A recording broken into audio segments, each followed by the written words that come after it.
학생들에게 6.25 북침서를 가르쳤다는 누명을 써 수감 생활을 하고 10여 년 동안 학교를 떠나야 했던 고등학교 교사가 32년 만에 재심에서 무죄를 선고받았습니다. 대권 후보들의 충북 방문이 잇따르고 있습니다. 더불어민주당 박용진 의원은 조직이 아닌 충북의 민심을 믿는다고 말했습니다.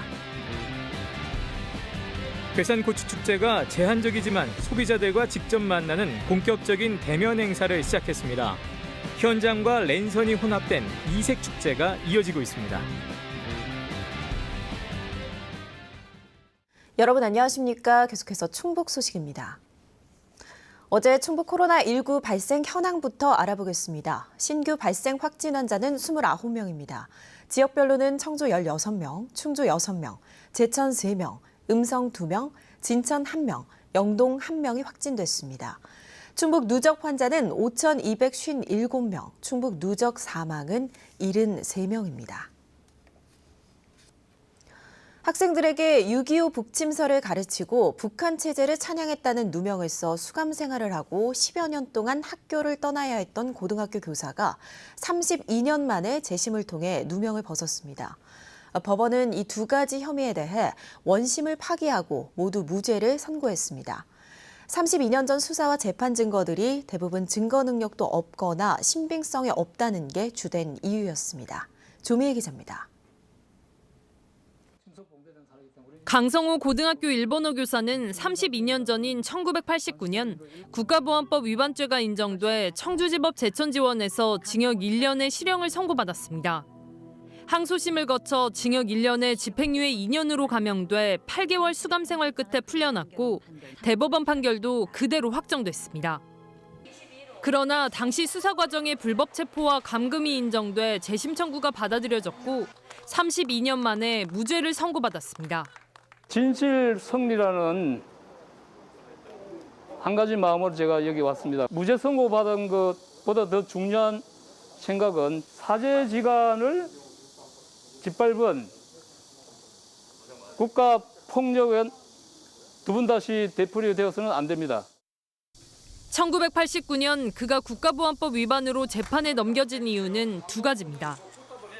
교실에서 학생 52명에게 6.25는 북한이 남침한 것이 아니고 미군이 먼저 북한을 침범해 일어난 것이라고 교육했고 2주 뒤엔 같은 교실에서 학생 54명에게 북한의 자연과 평양 모습 등이 담긴 사진 수십 장과 화보집을 보여주며 북한 사람은 옷도 잘 입고 높은 건물도 많아 생각하는 것만큼 나쁜 곳이 아니다 등의 교육으로 북한 공산 집단을 찬양 고무했다는 이유입니다. 30여 년 전 수사와 재판 과정에서는 불법 체포와 구금증 작성된 해당 교사의 진술과 신문조서, 압수물, 그러한 발언을 들었다는 학생들 진술 등이 증거로 뒷받침됐습니다. 그러나 재심 판결에서 당시 증거들 대부분이 증거 능력조차 없거나 학생들의 일부 진술이 원심 법정에서 번복되거나 학생들끼리 서로 모순되는 등 신빙성이 없는 것으로 판명났습니다. 청주지법 제2형사부 오창섭 부장판사는 이 증거들만으로는 북침설 발언을 인정하기 부족하고 것을 지금 다시 판결로서 바로 잡은 겁니다. 재판부는 사진을 보여주며 했던 북한 관련 발언에 대해서도 교육 목적으로 시사적 문제에 개인적인 의견을 표명한 정도에 불과한 것으로 보인다며 반국가단체 이익이 된다거나 국가 존립 안전을 위태롭게 하거나 자유민주적 기본 질서에 위해를 줄 만한 것으로 보이지 않는다고 판결 이유를 밝혔습니다. 또 해당 교사에게 고생 많이 하셨다며 이 사건 판결로 위안이 되시길 바란다고 덧붙였습니다. 무죄 판결 후 법정 안에서는 우레 같은 박수가 터져 나왔고 정교조 충북지부는 즉각 기자회견을 열어 판결을 환영하고 국가보안법 폐지를 촉구했습니다. MBC 뉴스 조미입니다. 30년 넘는 세월 동안 북침설 교육 조작 사건에 휘말려 빨갱이 교사라는 낙인을 품에 안고 살아온 강성우 교사. 그러나 강 교사는 무죄 판결을 받은 직후 학생들에 대한 무거운 마음을 내려놓지 못하고 북침설을 조작한 당사자들은 학생들에게 사과해야 한다고 소신을 밝혔습니다. 당시 평범한 교사를 꿈꾸던 그가 어쩌다 제자들의 거짓 증언에 맞서야 하는 신세가 됐을까요? 강성호 교사를 만나 시대적 비극이 된 그 사연을 이채연 기자가 들어봤습니다. 1989년 5월 제천의 한 고등학교에서 평소처럼 일본어 수업을 하던 초임교사 강성호 씨는 영문도 모른 채 경찰서로 끌려갔습니다. 죄목은 국가보안법 위반. 6.25는 미군의 북침으로 일어났다. 북한은 생각만큼 나쁜 곳이 아니다라며 의식화 교육을 했단 이유였습니다.富士山 사진과 백두산 사진을 같이 보여주면서 뭐 어느 쪽이 더 아름답느냐, 더 높느냐. 그 수업이 한 달이나 지난 후에 갑자기 북침설 교육으로 둔갑해서 전교조 결성을 탄압하려 교사들을 감시하던 분위기 속에 강성호 교사는 결국 수감됐고 법정에선 교실에서 만났던 제자들의 거짓 증언에 맞서야 하는 아픔을 겪어야 했습니다. 잊혀지지가 않죠. 왜냐하면 하루아침에 제가 교사에서 간첩이 된 거지 않습니까? 제 손에는 좀 분필 묻은 흔적이 그대로 있는데 북한 찬양 교육을 들었다며 수사기관에 진술했던 제자 6명 중 2명이 당일 학교에 결석했던 사실이 드러났지만 법원은 강 교사의 호소에 귀를 닫았습니다. 1심과 2심에 이어 대법원 유죄 판결로 교단을 떠나 10년 뒤에야 학교 품으로 돌아왔지만 북침설 교사라는 멍에는 쉽게 벗을 수 없었습니다. 지난해 재심이 받아들여져 명예회복의 길이 열렸지만 20대의 청년 교사는 어느새 정년을 앞둔 50대가 됐습니다. 포기하고 싶었어요.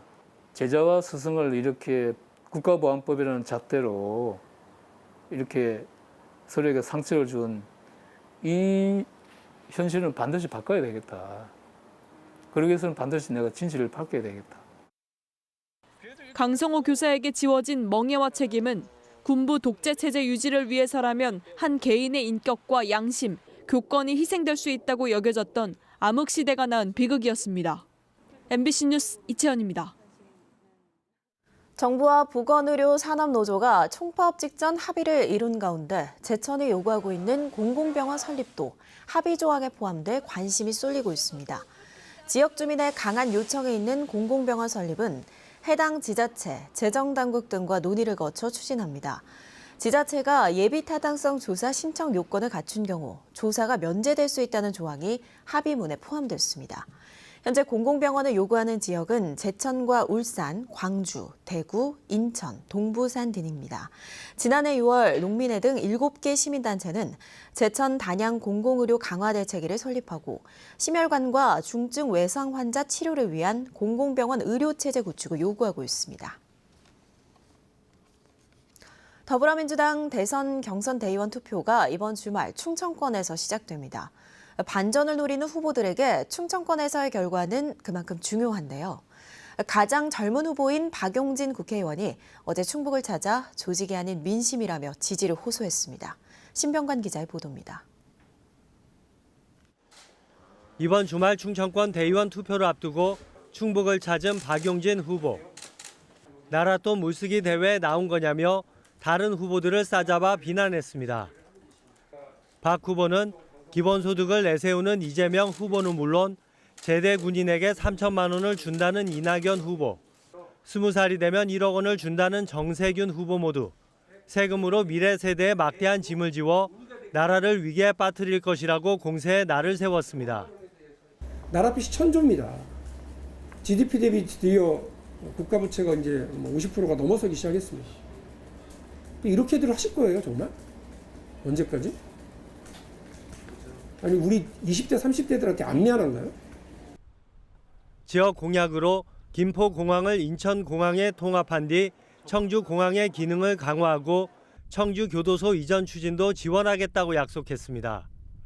민주당 경선이 조직과 계파 지원이 없는 자신에게 불리할 수밖에 없다면서도 충북 당원이 젊은 도전자의 파란을 일으킬 수 있도록 지지해 줄 것으로 믿는다고 밝혔습니다. 대한민국의 선도정당, 중심정당으로서의 민주당 당원들의 권리당원들의 보는 눈을 믿고 있습니다. 박 후보는 청주 상당 국회의원 재선거 공천과 관련해서는 책임이 있고 대선과 같이 치러지는 만큼 신중해야 한다고 무공천 필요성도 배제하지 않았습니다. 민주당 대선 경선의 첫 승부처인 충청권. 기존 판세 분석이 확인되는 자리가 될지, 반전의 드라마가 연출되는 시작점이 될지 후보마다 막판까지 충청권 공략에 총력을 쏟고 있습니다. MBC 뉴스 신병관입니다. 청주시 부시장을 지낸 이범석 전 행정안전부 지역발전정책관이 어제 국민의힘에 입당했습니다. 이범석 전 정책관은 다가오는 대통령 선거와 지방선거 승리를 위한 미랄이 돼 국민의힘이 국민들에게 꿈과 희망을 주는 정당으로 거듭나는데 모든 노력을 다할 것이라고 밝혔습니다. 충북 출신 국가고위공직자단 소속이었던 이범석 전 정책관은 청주시장 후보로 거론돼 왔고 얼마 전 명예퇴직했습니다. 충북의 대표 농산물 축제인 괴산고추축제가 제한적이지만 소비자들과 직접 만나는 본격적인 대면 행사를 시작했습니다. 행사장에 들어갈 수 있는 인원이 제한적이다 보니 현장과 랜선 소비자가 혼합된 이색적인 축제가 되고 있습니다. 허지희 기자입니다. 괴산 농산물 유통센터에 천막 행렬이 들어섰습니다. 6개월 이상 키워 말린 괴산고추를 선보이는 산지의 직판장이 문을 연 겁니다. 오는 5일까지 열리는 직판장에선 온라인보다 1,000원 싼 600g당 14,000원에서 16,000원에 판매되고 있습니다. 예, 직접 보고 물건을 보니까 굉장히 좋은 것 같아요. 생산자 협의회장들이 군에다 적극 협조 요청을 해가지고 이렇게 직판장을 만들어줘가지고 저희들은 엄청 다행스럽게 생각을 하고 있습니다. 하지만 사회적 거리두기에 따라 입장객은 49명까지로 제한됐습니다. 이 때문에 매년 수백 명 이상이 참가하던 행사들은 모바일로 장소를 옮겼습니다. 소비자들은 현장에서 또 집에서 유튜브로 DJ와 실시간으로 소통하며 게임을 즐깁니다. 자, 이상 세 분이 오늘의 고추단타 주인공이 되셨습니다. 다른 한쪽에선 유명 셰프가 등장해 소비자들에게 괴산고추와 옥수수를 활용한 요리를 선보이고 괴산고추 재배 현장에서 네이버 라이브 커머스를 통한 고추 판매도 진행됐습니다. 앞으로 김장 키트를 활용한 집콕 랜선 김치 담그기와 유명 유튜버와 즐기는 캠핑 등 온 오프라인을 혼합한 행사들이 남아 있습니다. 괴산군은 49명 입장객 제한에 따라 행사장 진입까지 주말에 차량이 대기할 것을 대비해 진입로 차도 한 선을 주차장으로 활용하는 등 방역 지침을 지켜 행사를 진행할 계획입니다. 인원수에 맞게 차례차례 좀 들여보낼 수밖에 없지 않나 싶어요. 예, 그래서 어쨌든 코로나 상황이라서 방역 수칙을 지켜서 원활하게 진행할 수 있게 하겠습니다. 2년째 이어지고 있는 코로나19 상황에서도 지역 대표 농산물의 명성을 잇기 위한 노력이 계속되고 있습니다. MBC 뉴스 허지입니다.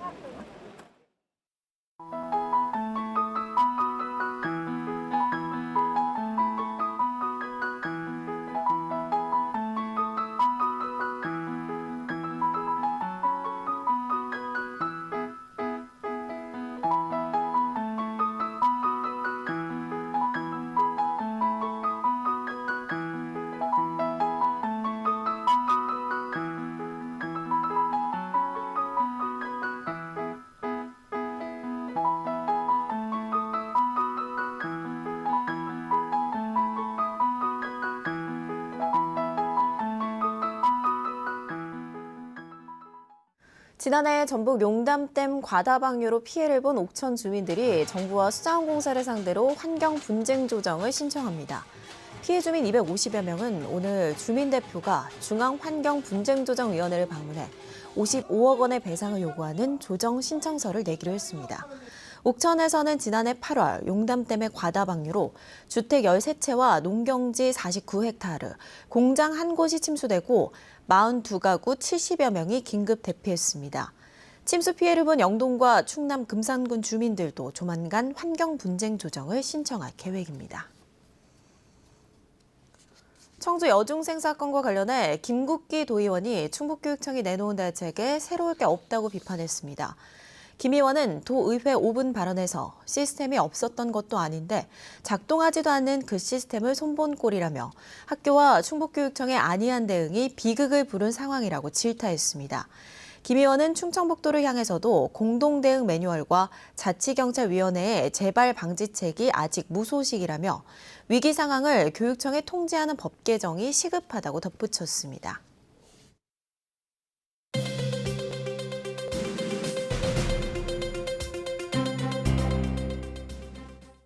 제천시와 코레일이 제천 정비센터 조기 구축과 안정화를 위한 지원 실무협의회를 구성해 운영합니다. 세제 인허가 등 6개 분야 12명이 정비센터 설치 일정에 따라 분야별로 지원합니다. 제천시는 철도 TF도 신설해 추진 현황을 점검하고 지원 방안을 모색하고 있습니다. 2023년까지 400억 원을 들여 제천역 뒤쪽에 조성하는 제천정비센터는 중앙선, 충북선 등 동력 분산식 EMU 150 차량 정비 거점으로 전기기관차, 화물열차의 중정비를 맡게 됩니다. 음성의 특산물인 삼성배가 16년 연속 대만 수출길에 올랐습니다. 음성 삼성 수출 배 장목반은 지난달 19일부터 오는 6일까지 배 64톤을 대만에 수출합니다. 이 장목반은 2006년부터 해마다 100에서 200톤의 배를 대만에 수출해왔으며 2007년에는 농림축산식품부의 우수농산물 수출단지로 지정됐습니다.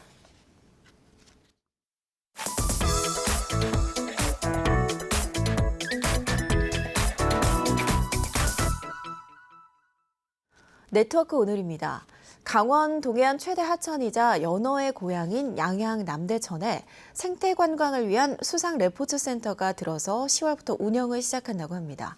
하천 경관을 돌아보는 황포 돛배가 뜨고 카누 보트 등 레저 기구도 운영되는데 체험 관광 활성화를 위한 안전 대책이 세심하게 마련돼야 할 것으로 보입니다. 강원 영동 박은지 기자입니다. 동해안 최대 하천이자 연어의 고향인 양양 남대천. 남대천 하구를 중심으로 수상 레저 교육과 체험을 위한 수상 레포츠 센터 막바지 공사가 한창입니다. 부력을 이용한 2층 규모 수상 구조물과 연결 부교, 계류장 등은 완성돼 1층에 매표소, 대기실 등을 갖추었고 2층에 카페와 전망데크 등 휴게 공간이 설치됐습니다. 부대 시설인 샤워장, 주차장 등도 거의 마무리됐습니다. 전통 황토 돛배 형태로 제작된 섬들나루호도 센터에 배치됐습니다. 4.7톤 규모의 섬들나루호는 12인승 동력선으로 셋강형 수로 바깥쪽에서 운항할 계획입니다. 카누 등 개인형 체험기구는 새로 조성된 셋강형 수로 안쪽에서 운영됩니다. 양양 수상 레포츠 센터에는 황포 돛배를 비롯해 카누와 보트 등 10종의 수상 레포츠 체험기구가 배치돼 운영될 예정입니다. 양양군은 제안 공모를 통해 사업자를 선정하고 10월부터 운영에 들어갈 예정입니다. 지역 주민 및 관광객들이 생태 환경으로 조성된 남대천을 직접 체험할 수 있는 길이 열렸으며 9월에 운영자 선정 후 10월에 본격적으로 운영할 예정입니다. 전문가들은 상대적으로 즐길 거리가 없는 강원도 동해안 하천에 처음 체험관광센터가 마련된 것은 긍정적으로 평가하면서 남대천 하구의 지리적 여건 등을 고려한 기구 배치, 안전한 시설 운영이 중요하다고 강조합니다. 강폭이 넓고 유속이 빠른 양양 남대천 하구는 지형적으로 바람이 강하게 불 때가 많기 때문에 바람을 이용하는 무동력 레저기구와 동력기구 공간을 차별화해 분리하고 시설 관리와 안전요원 배치 등도 세심하게 마련해야 한다는 겁니다. 운영에 대한 가이드라인이라든지 또 운영 매뉴얼이라든지 안전요원과 그다음에 구조장비는 어떻게 배치할 것인지 그리고 또 시설 운영에 따른 수상 레저의 종류를 남대천 하구의 지리적 여건들을 잘 고려해서 또 상대적으로 낮은 수상 레포츠 저변 확대를 위해 지역 주민, 관광객 대상 무료 체험 교육 등 문턱을 낮춘 프로그램도 마련해야 할 것으로 보입니다. MBC 뉴스 박은지입니다. 영동경찰서가 기지를 발휘해 보이스피싱 범죄를 예방한 택시기사와 금융기관 직원들에게 감사장을 전달했습니다. 지난달 4일 50대 택시기사는 딸이 대부업자에게 붙잡혀 현금 5천만 원을 전달하러 간다던 승객의 통화 내용을 듣고 수상히 여겨 경찰에 신고해 피해를 막았습니다. 또 지난달 5일과 9일 영동농협 직원 2명은 고객이 해외 배송 수수료로 1,500만 원을 이체하려던 것을 수상히 여겨 경찰에 신고해 피해를 예방했습니다. 충청북도 교육청이 올해 단재교육상 후보자를 이달 말까지 추천받습니다. 추천 대상은 사도와 학술, 공로 등 3개 부문에 충북 교육 발전에 기여한 전 현직 교사나 교육 전문직, 일반인으로 기관이나 단체도 추천할 수 있습니다. 올해로 38회를 맞는 충북 단재교육상은 단재 신채호 선생의 얼을 기리고 충북 교육 발전을 위해 해마다 시상하고 있습니다. 충북보건환경연구원이 도내 로컬푸드 매장을 표본 조사한 결과 잔류 농약에 큰 문제는 없는 것으로 나타났습니다.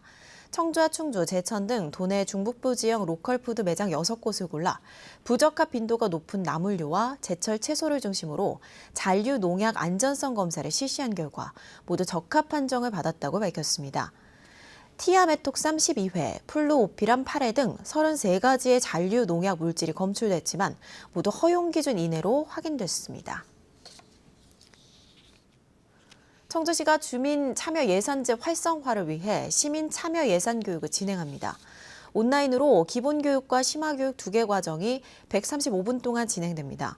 수강 희망자는 청주시 사이버 평생학습원에 접속해 수강 신청하면 됩니다. 교육을 마친 수강생에게는 수료 자격이 인정되며 5기 시민참여예산위원으로 위촉할 때 선발 가점도 받을 수 있습니다. 청주시가 지방세 고지서를 이메일이나 스마트폰으로 받아보면 세액 공제 혜택이 있다며 많은 이용을 당부했습니다. 신청 가능한 모바일 앱은 간편 결제 앱과 금융 앱, 스마트 위텍스입니다. 종이 고지서 대신 이메일이나 스마트폰으로 받아보면 한 장에 300원의 세액을 공제하고 자동 계좌이체 납부까지 신청하면 최대 600원의 세금을 깎아줍니다. 또 개인정보 유출 위험이 없고 종이 고지서 발행으로 인한 환경 오염과 예산도 줄일 수 있습니다. 청주시가 이달 한 달 동안 맹견 안전관리 실태를 특별 점검합니다.